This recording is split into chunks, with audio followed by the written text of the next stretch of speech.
তো hello guys, good morning, welcome back to my channel. My name is Nasim, you watching Nasim vlogs. তো আগেরকার মতোই আবার আমি নিজের চ্যানেলের স্টার্ট করেছি ব্লগিং করার জন্যে, এবং এরপর থেকে যে ভিডিওগুলো আসবে সেইগুলো সম্পূর্ণ গাছ সম্পর্কিত। নিজের প্রিয় গাছ, কীভাবে গাছের পরিচর্যা করতে হয়, কীভাবে অতিরিক্ত ফুল পেতে হয়, মাটি তৈরির কৌশল, একজন বাগানির যেরকমভাবে যা লাগে সমস্ত কিছুভাবে আমি তোমাদেরকে হেল্প করব, এবং আমি আমার নিজের বাগানকে তোমাদের সাজেশন অনুযায়ী সাজিয়ে তোলার চেষ্টা করব। যারা আমার চ্যানেলটি সাবস্ক্রাইব করোনি তারা চ্যানেলটাকে সাবস্ক্রাইব করে দিও, বেল আইকনটা প্রেস করে দিও। রাত্রে বৃষ্টি, বৃষ্টির পর সূর্য ঝলক, দেখতে আলাদাই মজা। আমার কাটিং বসানো প্রায় সাফল্যমণ্ডিত হয়েছে অনেকটাই। আজ 10 থেকে 12 দিন হবে। তার মধ্যে আমার এই গাছটাই যদি দেখতে পাও তোমরা, তাহলে দেখো এই গাছটাতে কুড়ি বেরোচ্ছে, এইটাতেও লিভসগুলো বেরিয়ে আসছে, এবং আমার রঙ্গন গাছটাতেও লিভস একটুখানি বেরিয়ে আছে। তো অনেকটাই সাফল্য, তো দেখে খুবই আনন্দিত আমি। তোমাদেরকে এই বেল ফুলে গাছ বসানোর ভিডিওটা দিয়েছিলাম, এটা তোমরা যদি দেখে থাকো তাহলে আমার এই গাছটাও প্রায় অনেকটাই সাফল্যমণ্ডিত হয়ে গেছে। এই গাছটা বেঁচে আছে এখনও। রাত্রে বৃষ্টির চোট এবং অতিরিক্ত গাছ ভারীর কারণে এই গাছটাও নুয়ে পড়েছে মাটির দিকে। এইভাবে ঝুলে থাকবে, ঝুলে ঝুলেই ফল দেবে। তার সাথে এই মধ্যেখানে যে মূলই শাক আমি লাগিয়েছিলাম সেই মূলগুলোও খুব ভালো হবে। নিজের হাতে তৈরি করা গাছ যখন দেখি তখন মনটা অনেকটাই ভরে আসে, এবং যখন কোনো গাছ মারা যায় তখন অনেকটাই দুঃখ প্রকাশ করতে মন যায়। তাই তোমাদের কাছে আমি আমার নিজের হাতে তৈরি যে সমস্ত গাছ সেগুলোকে দেখাচ্ছি। কিছু কিছু জায়গায় আমি সাফল্যমণ্ডিত, কিছু কিছু জায়গায় আমি ব্যর্থ। যেমন এই শাকগুলো আমার একে একে চলেই গেল একটুখানি কাছে, হয়তো আবার এখানে আমি বেডিং করে এই বেডের মধ্যেই আবার সিড দিতে পারি। পছন্দের ফুলের মধ্যে অন্যতম হলো গোলাপ, তাই আমার এই গোলাপটাই প্রচুর পরিমাণে গোলাপ দেয় এই গাছটাই। এটাতে আর কোনো ফুল পাওয়ার আশা নেই এই লিভসটাতে, তাই একটা মাত্র বার্ডস আছে, এই বার্ডসটা ফেটে গেলেই এই লিভসটাকে কেটে ছোট করে দেবো। গোলাপ কাটার একটা পদ্ধতি আছে, ওই পদ্ধতিতে যদি প্রত্যেকটা ফুলের বার্ডসকে কেটে ফেলে দেওয়া হয় তাহলে সেই গাছ থেকে প্রচুর পরিমাণে ফুল পাওয়া যায়। যেমন এই যে ফুলটা দেখতে পাচ্ছ, এই ফুলটা কিছুদিনের মধ্যে হয়ে যাবে। এই ফুলটা হয়ে যাওয়ার পর যদি আমি এইখান থেকে কাট দিই তাহলে কিন্তু এখান থেকে লিভস বেরোবে। এই লিভসটাতে ফুল পাওয়ার সম্ভাবনা খুব কম, এবং ডগার দিক থেকে এই গাছটা মরে মরে চলে যাবে। তাই যখনই আমরা কোনো ফুলের হয়ে যাওয়ার পর মৃত ফুলটাকে কেটে ফেলবো, তখন আমরা এই একটা লিভসের ঠিক ওপরে একটা লিভসকে রেখে কাট দেবো, এবং এমন জায়গায় কাট দেবো যেখানে পরে আবার দুটো ফুল পাওয়া যাবে। তাই এই সমস্ত তথ্য জানার জন্যে চ্যানেলটাকে অবশ্যই সাবস্ক্রাইব করে রাখবে, এবং আমাকে একটু হলেও সাপোর্ট করবে। আমার এই গাছটা দেখতেই পাচ্ছ কি পরিমাণ ফুল এসছে। এর আগে পুরো গাছ শুধু ফল দেখতে পাওয়া গেছে, তখন আমি ভিডিও স্টার্ট করিনি বলে দেওয়া হয়নি। এবং এই সমস্ত গাছগুলোকে আমি নিজের হাতে তৈরি করেছি, তাই যখন একটু সাফল্য পাওয়া যায় তখন মনটা অপ্রুল্লত হয়ে পড়ে, খুবই আনন্দ উপভোগ করি, এবং কিছু জিনিস নতুন কিছু করার চেষ্টা এবং নতুন কিছু করে দেখানোর চেষ্টা চলছে।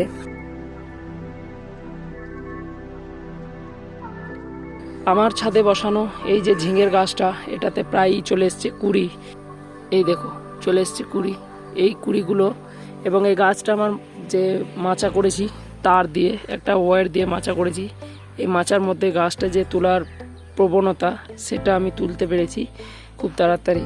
এবং এই যে গাছটা দেখছো এটাও লাউ গাছ, এই লাউ গাছেও বেশ কয়েকটা কুড়ি এসছে, সেটা আমি ভেঙে দিয়েছি কারণ গাছটা দ্রুত পরিমাণে বাড়বে। ছোট্ট এই বাগানটাতে আমি একটা টমেটোর গাছও বসিয়েছি, এই গাছের মধ্যে টমেটোর ফুল চলে এসছে। এই গাছে প্রচুর পরিমাণে ফল দেবে আশা রাখা যায়, এবং বিনস গাছগুলো তো খুব সুন্দরভাবে হয়ে যাচ্ছে। শশার গাছটাও কিন্তু কমতি রাখেনি, নিজের যে পরিমাণ খাবার পেয়েছে সেই পরিমাণই কিন্তু গ্রোথ দিচ্ছে। এবং মাটি তৈরির যে পদ্ধতি, যে প্রবণতা, যে কৌশল, সেগুলো আমি খুব একটু ফলো করি না, নতুন বাগানি সেহেতু তার মধ্যে ভুল ত্রুটি হয়েই থাকে। আমি যেভাবে মাটি তৈরি করি সেইভাবে যদি তোমরাও করো তাহলে আশা করি খুব তাড়াতাড়ির মধ্যে এই রকম ধরনের গাছ তোমরা করতে পারবে। এই মাটিটা একটু খাদ মেশানো মাটি, দেখতে পাচ্ছ এর মধ্যে কিন্তু প্রচুর পরিমাণ ভিটামিন এবং প্রচুর পরিমাণ যে গাছের পুষ্টি যোগায়। তো আমার ফোনের একটু প্রবলেম থাকার কারণে কিছু কিছু জায়গায় ব্লার হয়ে যাচ্ছে। এই যে পুঁই গাছটা দেখতে পাচ্ছ, এই পুঁই কিন্তু এর আগেও একটা লাগিয়েছি, সেটার গ্রোথ কিন্তু খুব সুন্দর। এই যে পুঁই গাছ, এই দুই পুঁই গাছের মধ্যে একটা তফাৎ আছে। এই পুঁই গাছটা সম্পূর্ণ ভার্মি কম্পোস্টের ওপর বানানো, এবং ওই যে পুঁই গাছটা দেখছো ওইটা সম্পূর্ণ মাটির মধ্যে বানানো। মাটির মধ্যে বানানো গাছের মধ্যে প্রচুর পরিমাণ জল থাকে এবং সেই জল অনেক সময় গাছকে উপকৃত করে, এবার অনেক সময় গাছকে মেরেও ফেলে। কিন্তু এই যে এটার মধ্যে যে কম্পোস্ট দেওয়া আছে, গোবর সার এবং যে ছাগল থাকে সেই ছাগলের লাদারি গুঁড়ো করে এবং যে অল্প পরিমাণ বালি মিশ্রণ করে সেই গাছ এখানে তৈরি করা আছে। এই যে যতগুলো বস্তা দেখছো সমস্ত প্যাকেটগুলোর মধ্যে ওই ধরনেরই মাটি কিন্তু দেওয়া আছে বলে গাছ এই পরিমাণে কিন্তু মানে গ্রোথ দেখাচ্ছে, তার খাবার কিন্তু প্রচুর পরিমাণে পাচ্ছে। ওই যে বট গাছটা দেখছো, ওই বট গাছটাকে কীভাবে বনসাই করব এটার পরিকল্পনা এখনও পর্যন্ত কিন্তু পাইনি আমি। তাই পাশে থেকে প্রচুর লিভস বেরিয়েছিল, সেই লিভসগুলোকে আমি কেটে দিয়েছিলাম, আবার প্রচুর পরিমাণে ব্রাঞ্চেস বেরিয়ে এসছে।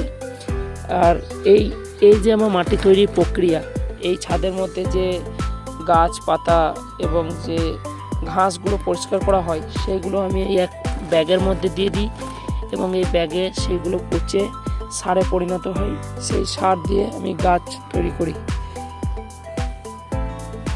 এদিকে অ্যাডিনিয়াম গাছটাও দেখতে পাচ্ছ, এইটা একটা নর্মাল ভ্যারাইটি। অ্যাডিনিয়ামের বেশ কিছু ভ্যারাইটি আছে যেগুলো গোলাপকেও হার মানায়, এটা একটা নর্মাল ভ্যারাইটি। এবং এই অ্যাডিনিয়ামটা আমি কিনেছিলাম অনলাইন থেকে। এই অ্যাডিনিয়ামে অনলাইন থেকে কিনেছিলাম যে কালার দেখে, অ্যাকচুয়ালি সেই কালার কিন্তু এখানে আসেনি। এই যে কামরাঙা গাছটার যে গ্রোথ, যে লিভস, যে ব্রাঞ্চেস, যা কিছু বলবো সব কিছুই কিন্তু কমই বলা হবে। এক সময় আমি ভেবেছিলাম এই গাছটা হয়তো আর সারভাইভ করতে পারবে না আমার বাগানে, কিন্তু না, দেখি ঠিক সারভাইভ করে নিয়েছে। এই অ্যাডিনিয়াম গাছেরই ওপর একটা যদি দেখানো যায় এখানে, তাহলে দেখবে এই অ্যাডিনিয়াম গাছটা আমি রিপোর্টিং করেছি। এই লেবু গাছটা দেখতেই পাচ্ছ, এর নিচে ব্রাঞ্চগুলো কেটে দিয়েছিলাম, এখান থেকে গাছটা কাটিং করা হচ্ছে, এখান থেকে এটা কেটে দিয়েছিলাম যাতে উপর থেকে গাছটা বাড়ে, আবার বেরিয়ে এসছে তাই আমাকে এটা ভেঙে দিতে হবে। আমার বাগানে আরেকটা ইন্টারেস্টিং জিনিস যেটা আমার পছন্দের, সেটা হচ্ছে এই আঙ্গুর ফল বা গ্রেপস। এর যে গ্রোথ, এই গ্রোথটা কিন্তু সবাই পায় না। আমি সেপ্টেম্বরের 10 কি 8 কি 7 ভুলে গেছি ডেটটা, ওই ডেটের মধ্যে গাছটা আমি এখানে রোপণ করেছিলাম। আমি যা কিছু ব্যবহার করেছি সম্পূর্ণটাই অর্গ্যানিক এবং নিজে বানানো।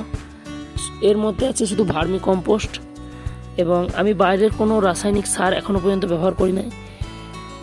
ডিমের খোসা এই সমস্ত জিনিস গুঁড়ো করে যদি দেওয়া হয় গাছের নিচে, হাড় গুঁড়োর মতো কাজ করে, তাই আমি ডিমের খোসা গুঁড়ো করে দিয়েছি কিছু, তাই গাছটার গ্রোথ কিন্তু খুব সুন্দর।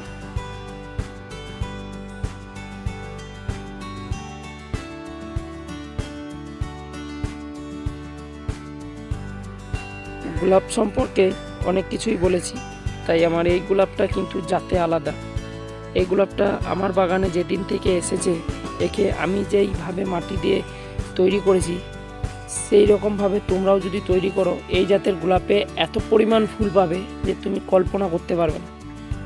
বেশ কিছু গোলাপ গাছ লাগানোর পরিকল্পনা আছে এই শীতের মধ্যে। যে গোলাপটা সব থেকে বড় হয়, জানি না ভ্যারাইটির নাম, আমি জানি না, ওই গোলাপটা লাগাবো যার সৌন্দর্য এবং সুগন্ধ খুব সুন্দরভাবে পাওয়া যায়।